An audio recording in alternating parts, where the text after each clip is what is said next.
Hello friends, welcome to our cooking channel Bharti creation. વરસાદમાં તળેલું ખાઈને કંટાળ્યા હોય અને કંઈક હેલ્ધી ખાવાનું મન થાય અને એ પણ 5 જ મિનિટમાં ઝટપટ બની જાય તેવી કોઈ રેસીપી હોય તો તે છે મુંબઈની ફેમસ દેશી ચણા ચાટ. એ પણ ઘરમાં રહેલા ઇન્ગ્રીડિયન્ટમાંથી ટેસ્ટી, ચટપટી અને સિમ્પલ. તો ચાલો બનાવીએ. ટેસ્ટી અને હેલ્ધી ચણા ચટપટી બનાવવા માટે આપણે 1 કપ જેટલા દેશી ચણા એટલે કે જે કાળા ચણા હોય છે તેને ઓવરનાઇટ માટે આપણે પલાળી લીધા હતા. હવે આપણે આમાંથી વધારાનું પાણી દૂર કરીશું. એક પ્રેશર કુકર લેશું અને જે આપણે ચણાને પલાળીને રાખ્યા છે તે ચણાને આપણે પ્રેશર કુકરમાં લેશું. જો તમારે ઉતાવળ હોય તો તમે 3 થી 4 કલાક ગરમ પાણીમાં ચણાને પલાળશો તો પણ સરસ રીતે પલળી જશે. ચણામાં આપણે જરૂર પ્રમાણે પાણી મિક્સ કરીશું, લગભગ 2 કપ જેટલું. સહેજ પિંચ જેટલું મીઠું મિક્સ કરીશું અને મીઠાને પાણીમાં સાથે મિક્સ કરી દઈએ. હવે કુકરનું ઢાંકણ બંધ કરીને મીડિયમ ફ્લેમ પર આપણે 4 થી 5 વિસલ કરી લઈએ. ચણાને આપણે 5 વિસલ કરીને સરસ રીતે બાફી લીધા છે અને ચણા સરસ રીતે બફાઈ પણ ગયા છે. આપણે સહેજ પ્રેસ કરીશું તો સરળતાથી તે પ્રેસ થઈ જાય છે.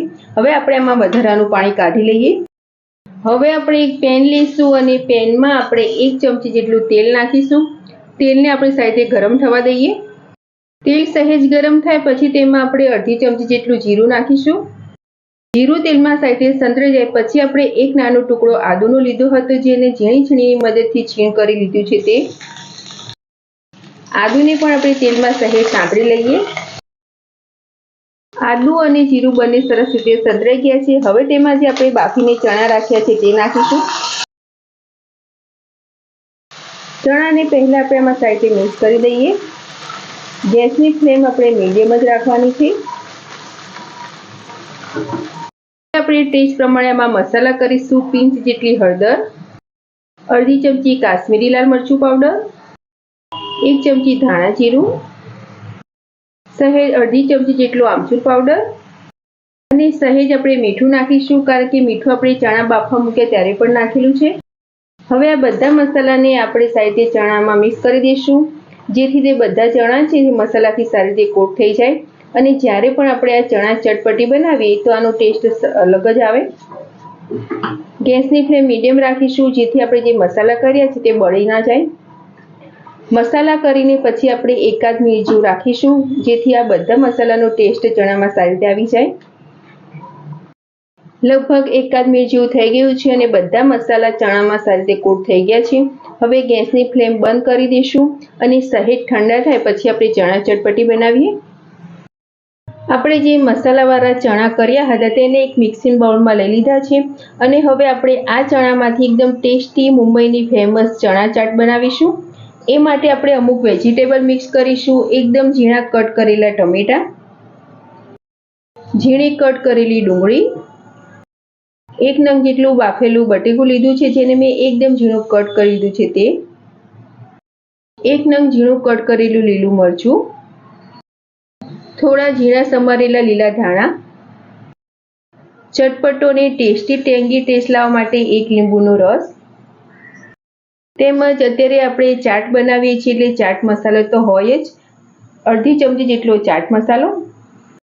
હવે જે આપણે બધા મસાલા અને જે વેજીટેબલ કટ કરીને નાખ્યા છે તેને ચણામાં સાથે મિક્સ કરી દઈએ. આ ચાટ છે મુંબઈની બહુ જ ફેમસ ચાટ છે અને ચણા સહેજ ગરમ હોય ત્યારે જ આપણે આ ચાટ બનાવીશું. એકદમ ઠંડા થવા દેવાના નથી અને બધા જે વેજીટેબલ આપણે લીધા છે તેને સાથે મિક્સ કરી દઈએ. આ દેશી ચણાની ચાટ જેટલી બનાવવામાં સિમ્પલ છે તેટલી જ હેલ્ધી અને ટેસ્ટી બને છે જે તમે નાના બાળકોને લંચ બોક્સમાં તેમજ ઇવનિંગ ટાઈમે પણ બનાવીને ઝટપટ ખાઈ શકો છો. જો તમારી પાસે ચણા પહેલેથી જ બાફેલા હશે તો આ ચટપટી ચાટ બનાવવામાં ફક્ત 5 મિનિટ જ લાગશે. તો આપણે જે વેજીટેબલ કટ કરીને નાખ્યા હતા તે બધા સરસ રીતે મિક્સ કરી દીધા છે. તો આપણી ચણા ચટપટીની ટેસ્ટી ચાટ તૈયાર છે. હવે આ ચાટને આપણે સર્વિંગ પ્લેટમાં સર્વ કરીશું.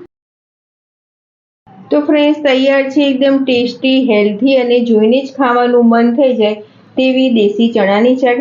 અત્યારે મેં આ ચાટને કાળા ચણામાંથી બનાવી છે. તેની જગ્યાએ તમે સ્પ્રાઉટ મગ તેમજ મગફળીને પલાળીને તેને સ્ટીમ કરીને એના દાણામાંથી પણ બનાવી શકો છો. તેમજ કાબુલી ચણાને પણ સ્ટીમ કરીને આ રીતે ચાટ બનાવી શકો છો. તે પણ આટલી ટેસ્ટી અને હેલ્ધી બને છે. વરસતા વરસાદમાં ગરમા ગરમ આ ચાટ મળે તો ખૂબ જ ખાવાની મજા પડે છે અને હેલ્ધી તેમજ પ્રોટીનથી ભરપૂર તો છે જ. જો તળેલું ખાઈને કંટાળ્યા હોય તો આ ચાટ તમે એકવાર જરૂર ટ્રાય કરજો. બનાવવામાં સિમ્પલ અને ખાવામાં ખૂબ જ ટેસ્ટી દેશી ચણાની ચાટ તમને સારી લાગી હોય તો મારા વિડીયોને લાઇક, શેર અને આવી જ નવી નવી રેસીપી જોવા મારી ચેનલને સબસ્ક્રાઈબ કરજો. મારો વિડીયો જોવા બદલ થેન્ક યુ.